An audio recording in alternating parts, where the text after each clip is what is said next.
você começa a desconstruir você como centro da carreira, e aí é importante entender a vida humana, né? A criança, quando ela nasce, ela começa a se socializar. Ela começa a ter ambiente, pai, mãe, né, e tudo mais. Ela chora porque ela quer mamar, etc. A criança, quando, né, e Piaget e Vygotsky falam isso, que quando ela parte dos 2 anos, ela vive uma fase egocêntrica, aonde tudo é ela. Se você disser não para a criança e de você tirar algo dela, ela chora, esperneia, faz birra. E é normal, faz parte daquela idade. Então todo profissional que começa a sua carreira, seja treinador, professor, o que for, ele geralmente trabalha muito centrado no eu, no ego. E é normal também. Então ele fica muito rígido no plano de aula, no plano de treino, e ele fica pouco sensível ao ambiente e pouco sensível às pessoas. E aí pesquisas mostram que à medida que esse treinador ele se desenvolve e passa um tempo, ele começa então a prestar muito mais atenção em outras coisas, como parte política, parte administrativa, relações. Ele começa a ver que o ambiente é composto, né, por um ecossistema de pessoas, que não é culpa de uma pessoa. Então ele vai amadurecendo e vai descentralizando o eu para o ambiente. E aí foi essa situação.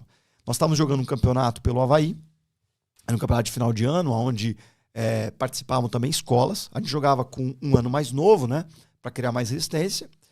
E aí a gente foi fazer um jogo, né, era em Antônio Carlos, né, ou seja, na Grande Florianópolis. E aí nesse jogo, a gente foi jogar, eu não conhecia o time adversário.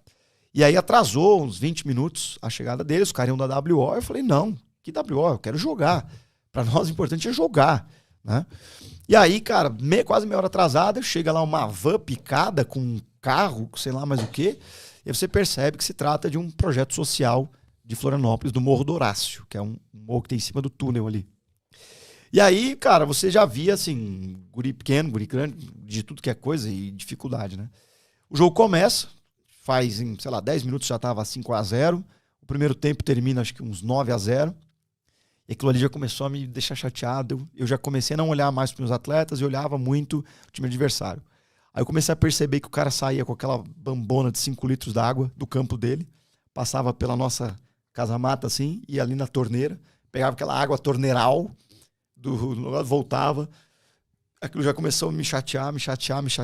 E aí na segunda vez que ele faz essa passagem, ele fala assim, professor, poderia terminar o jogo um pouco antes? Então, eu percebi, já estava, sei lá, uns 15-0. Eu olho pro árbitro e falo assim, acaba. Não tinha, porque aquele jogo não tinha mais sentido. O jogo perdeu o propósito de existir do jogo. E aí então antes de ele encerrar, eu peguei os meus atletas e fiz uma reflexão no banco. Falei, pessoal, de onde é que vocês saíram? De onde é que você começou a jogar? Eu comecei a jogar na rua, na praça, comecei a jogar lá num projeto social, na favela, não sei. Eu falei, beleza, vocês estão vendo esse time que a gente está jogando? Não é esse lugar que vocês saíram? Eu falei, é. Então hoje a gente ganhou o jogo, mas os vencedores reais são eles. Porque eles estão conseguindo vir jogar. Tá vendo aquele treinador ali? Provavelmente esse cara não deve ganhar R$1, deve ser um abnegado. Então eu vou ali fazer um discurso para ele, eu quero que vocês sirvam os atletas. A gente tinha maçã, laranja, Gatorade, água, tinha tudo no banco. Eu falei, eu quero que vocês vão servir os atletas e eu vou servir o treinador. Então acaba o jogo, o juiz acaba com 15 minutos do segundo tempo, a gente se reúne todo mundo no campo, e aí eles começam a dar o squeeze, começam a abraçar os garotos. Cara, os guris assim, começam a sorrir, né? Tipo assim, né? Os guris do Avaí estão fazendo isso pela gente. Toma maçã, toma laranja, toma Gatorade, tal. E aí eu peguei o professor, trouxe pro meio da rota e falei, professor, vem cá. Hoje eu ganhei o jogo, mas o verdadeiro herói é o senhor. Porque eu vou ganhar um jogo, mas o jogo vai passar. Mas o que o senhor está fazendo na vida dessas crianças é para a vida toda. E aí eu falei para ele assim, né? Eu falei, o senhor chegou atrasado porque provavelmente não tinha condições de vir. O senhor montou uma equipe para jogar um campeonato por causa deles, não por causa do senhor. E eu sei da dificuldade que é, porque eu já passei por isso. E eu falei assim, então hoje eu quero uma salva de palmas para o senhor, porque o senhor hoje... E aí depois ele pegou a palavra e começou a discursar.